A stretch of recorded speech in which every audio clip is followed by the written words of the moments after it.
نحمدہ و نصلی علی رسولہ الکریم اما بعد فاعوذ باللہ من الشیطان الرجیم بسم اللہ الرحمن الرحیم۔ حضرات محترم، کیسے ہیں آپ؟ خیریت سے ہیں؟ الحمدللہ ثم الحمدللہ۔ میں آپ کو آج جادو سے بچنے کا طریقہ بتانے لگا ہوں، پریشانیوں سے بچنے کا طریقہ بتانے لگا ہوں اللہ کے فضل سے۔ اور کوئی بھی عصیب ہو، مایوسی ہو اور گھر کی پریشانیاں ہوں، ختم ہو جائے گا سب انشاءاللہ تبارک و تعالی۔ ایسا قرآن کا وظیفہ ہے جو میں نے آپ سے وعدہ کیا ہے کہ قرآن کے ایسے وظائف آپ کی سپرد کر دوں گا، آپ کو طریقہ کار بتاؤں گا اور آپ یاد کریں گے انشاءاللہ تبارک و تعالی۔ آئیے میں آپ کو بتاتا ہوں ایسا وظیفہ جس کے بارے میں جب مشکلات، بیماریاں، جادو اثر کرنے لگے تو صرف 2 رکعت نماز نفل ادا کرنی ہے، صرف 2 رکعت نماز نفل حاجات آپ نے پڑھنا ہے۔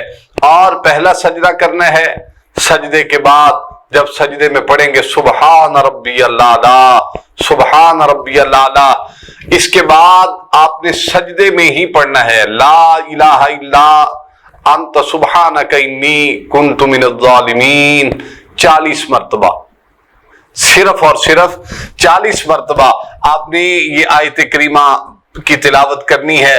اور نفل پڑھنے کے بعد صرف اور صرف 10 منٹ آپ نے اللہ کے ہاں گڑ گڑا کر دعا مانگنی ہے کہ یا اللہ ہمیں یہ پریشانی ہے، ہمیں یہ تنگ دستی ہے، ہمارے گھر میں جادو ہے، ٹونا ہے، کچھ بھی ہے، آپ بے فکر ہو جائیے۔ اور اس کو پڑھ کر جب آپ پڑھ لیں گے تو انشاءاللہ تبارک و تعالی آپ یاد کریں گے، سب مشکلات ٹل جائیں گی۔ ایک بار میں آپ کو پھر بتاتا ہوں، نماز نفل حاجات ادا کرنے ہیں آپ نے، اور ادا کرنے کے بعد سجدے میں جانا ہے۔ جب سجدے میں جائیں گے پہلا سجدہ کیجئے سبحان ربی الاعلیٰ کی صدائیں لگائیں، اس کے بعد پھر 40 مرتبہ آپ نے پڑھنا ہے لا الہ الا انت سبحانک انی کنت من الظالمین۔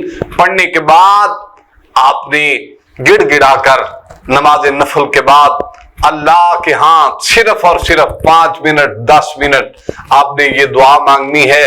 صرف اور صرف 3 دن گزریں گے، 4 سجدے، مسئلہ فوری حل انشاءاللہ تبارک و تعالی ہو جائے گا۔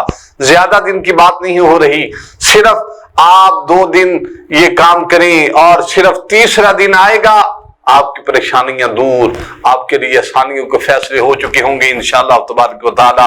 لہذا آپ نماز ادا کریں، سجدوں میں اللہ کا ذکر کریں، سبحان ربی اللہ کی صدائیں لگائیں۔